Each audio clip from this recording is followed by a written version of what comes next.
I just got home. I went to see a double feature this afternoon, evening.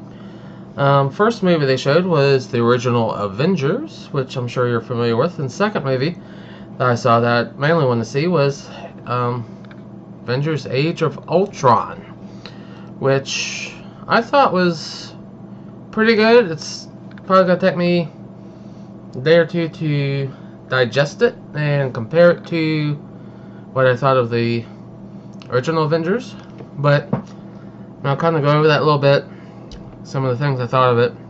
And of course you got like Iron Man, Thor, Hulk, Captain America, Black Widow, Hawkeye, Nick Fury in there, but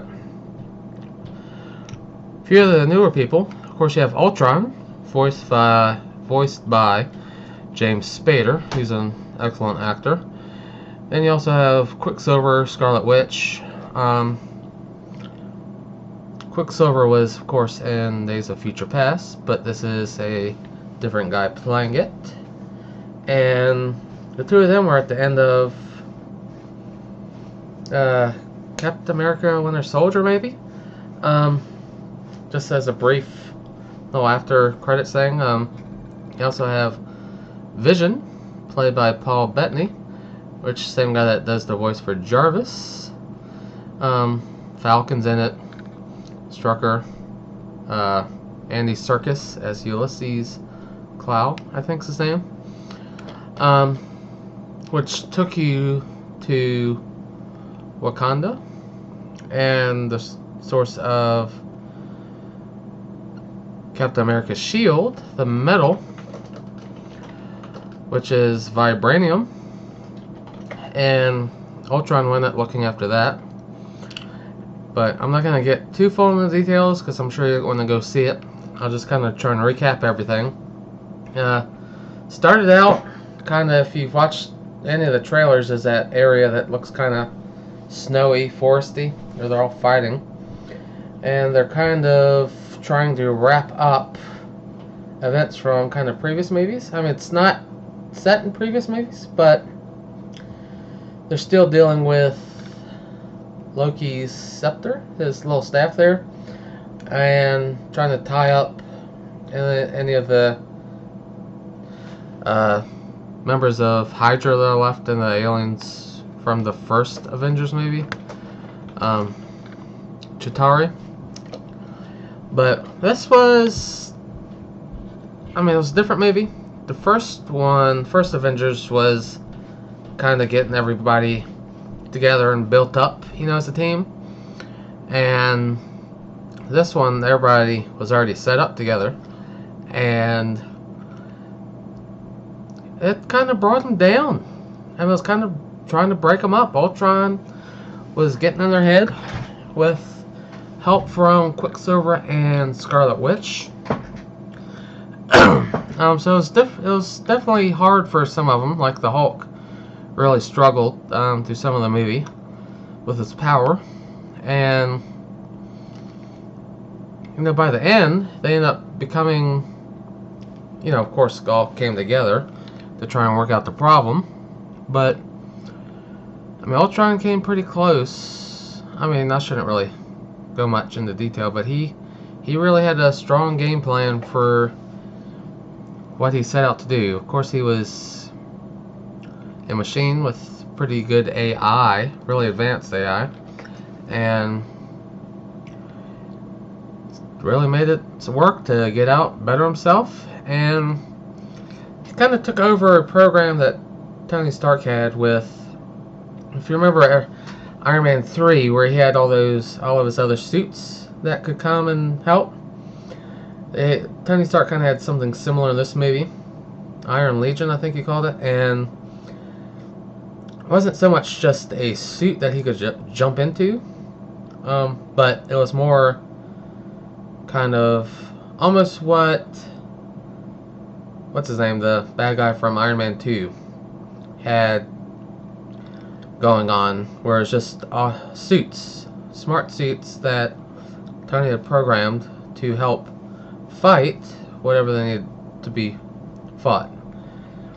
And of course, Ultron really was evil, so he kind of hacked into it and got it and was making it his own and everything. But it was a pretty interesting movie overall, I thought. I mean, some of the characters didn't get as much time as I thought, like War Machine and Falcon, but I mean, they did have a little time. War Machine a little more over than Falcon, but hopefully in the, I guess, Captain America Winter Soldier, or not Winter Soldier, Captain America Civil War, there's going to be a ton of characters, so it's almost going to be close to another Avengers movie, I would say. And hopefully that'll allow some more characters that don't get as much time to get fleshed out a little bit more, have some more screen time. And I don't know, we'll see, because this one left open. Of course, you know, characters are going to return for future installments, but kind of left you hanging a little bit with what's going to happen with a couple of the characters. I mean, there's even a death in this one. I'm not going to say who it was. I'll let you go kind of explore that when you go see it. And I mean, there was a couple questions I had in this, like Vision. Why was his color palette changed from the comics? It's not really a big deal, but he just wasn't the same colors. Other thing, comics, Iron Man, Tony Stark didn't really make Ultron. It was more in the Ant-Man realm. But since Ant-Man, the movie, is coming out another month or month and a half or so, I think. Maybe in May. I can't remember the exact date, but it's coming up pretty soon. And since Ultron was made in the Ant-Man universe, which shares the universe with, of course, other Marvel properties, since they haven't introduced Ant-Man yet properly, I guess they had to let Tony Stark kind of take it over and make it. But it might have been a nice way to introduce Ant-Man kind of before his movie, but I don't know, they already had a ton of characters they had to kind of deal with, so I guess you can only do so much in a single movie. But I thought he did pretty good with getting everybody some time, all the main people, kind of showing off the powers and what they can do, and dealing with getting kind of beat down and kind of feeling lost at times, maybe a little hopeless. And I thought it was pretty good. I mean, everything kind of changed maybe a little bit after the Captain America Winter Soldier, because that was pretty good. It was a little darker. Not, I don't know, darker. It's a little more of a thriller, I guess.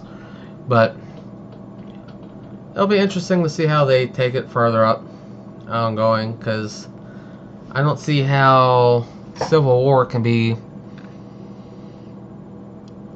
all laughs and all jokes. But I mean, Ultron had quite a bit of jokes in it, especially Tony Stark, mostly Tony Stark, with his, you know, little jabs and sarcastic comments and all that stuff that he has had in previous movies. He's pretty funny in this one at times, and I definitely recommend it. If you like the first one, I definitely think you'll like the second one.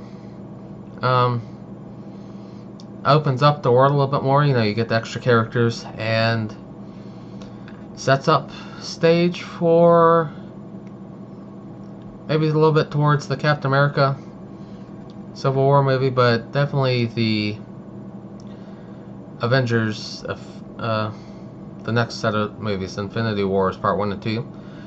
And because they had an interesting little after kind of credit scene. I didn't wait through all the credits. I was beat. I just saw the first little bit and took off. But I'm going to give you a second. If you don't want it spoiled, don't watch the rest of this. But I'll give you a second now if you don't want to listen. Because what happened after, you know, they went through all the, this Captain America, who played all the main people there, was kind of a door opened up, and there was a glove sitting there. Thanos walked up, slipped the glove on, and and said something like, now I'll have to do it myself. So Thanos is definitely coming. It'll be interesting, and they're splitting it up into 2 movies, so I'm sure they're gonna have tons of people just trying to take down super powerful Thanos. But I think I'm rambling. I'm gonna cut this one short, or it's not really short, 10 minutes in, but definitely go see it. I think you'll enjoy it, and I'll see y'all next time.